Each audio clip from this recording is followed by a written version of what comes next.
Good morning எல்லாருக்கும் good morning.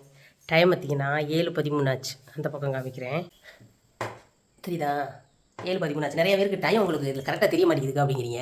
சின்ன முள் 7 நிற்கிதா, பெரிய முள் பாருங்கள் 7, அதாவது 1 2க்கு பக்கத்தில் கொஞ்சம் தள்ளி இருக்கா 7:13. இப்போ நம்ம வேறு ஒரு மொபைலை எடுத்து பார்த்தோம்னா கரெக்டாக அப்படி இருக்கும். வீட்டுக்கார்ட்டு ஃபோனில் பார்ப்போமா, என்ன தெரிகிறது? இது எனக்கு 7:15 ஆகலை, தெரியுதா? பார்த்துக்கோங்க. வேணா 7:13 ஓகே ஆச்சா? நான் இங்கேயே 7:13 சொல்லியிருந்தேன், கூட தான் சொல்லியிருந்தேன். இப்போ தான் 7:13 ஆகுது. இவ்வளோ நேரம், அதாவது 53 நிமிஷம் வீடியோ எடுத்தே, செகண்ட் வீடியோ எடுத்தே 7:13 ஆகுது. இப்போ நம்ம போயிட்டு எல்லாம் சமைக்கிறதுக்குள்ளே 7:15 ஆயிரும்னு வச்சுக்கோங்க, தொடங்க ஆரம்பிக்கிற வரைக்கும்.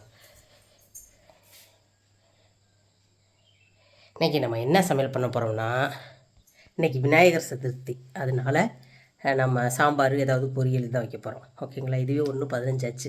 சமைக்கிறத வீடியோ எடுத்து காமிக்கிறீங்க, அது லென்த்தாக போயிருமேன்னு நான் காமிக்கலை. வேகமாக சமைச்சிட்டு குயிக்காக சொல்கிறேன். 1:30 நிமிஷம் ஆயிடுச்சு. ஓகேவா? ஓகே, எல்லாருக்கும் விநாயகர் சதுர்த்தி நல்வாழ்த்துக்கள். கோலத்தை காமிக்க சொன்னீங்க, இன்றைக்கி கோலம் இது தாங்க நம்ம வீட்டில். இப்போ டைம் பார்த்திங்கன்னா கரெக்டாக 8:20. பாத்திரத்தெல்லாம் கழுவிட்டேன், எல்லாம் தொடச்சிட்டேன்.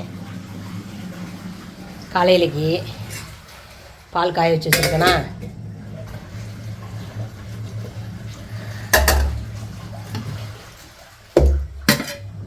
சாதம் வடிச்சிட்டேன். சாதத்துக்கு தொட்டுக்க கத்திரிக்காய், முருங்கைக்காய், உருளைக்கிழங்கு எல்லாம் போட்ட சாம்பாருங்க. சாம்பார் வச்சு வச்சுருக்கேன். பின்ன வெள்ளரிக்காய் பச்சடி.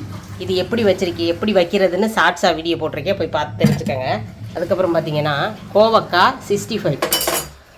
கோவக்காவில் எப்படி 65 பொரிக்கிறதுங்கிறதையும் நான் ஷார்ட்ஸாக வீடியோ போட்டிருக்கேன். அது தேவைன்னா போய் பார்த்து தெரிஞ்சுக்கிட்டு நீங்கள் பொரிச்சுக்கோங்க.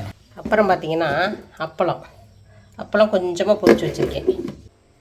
இன்றைக்கி நம்ம வீட்டில் காலை உணவு என்னென்னு பார்த்தீங்கன்னா கேப்பக்கூழ், கோவக்காய் 65 தான். கேப்பக்கூழை காண யோசிப்பீங்க. இனிமேல் தான் நான் வைக்கணும், எந்திரிச்சதுக்கப்புறம் வச்சுக்கலாம், 10 நிமிஷத்தில் ஆயிருமேனு வச்சுருக்கேன்.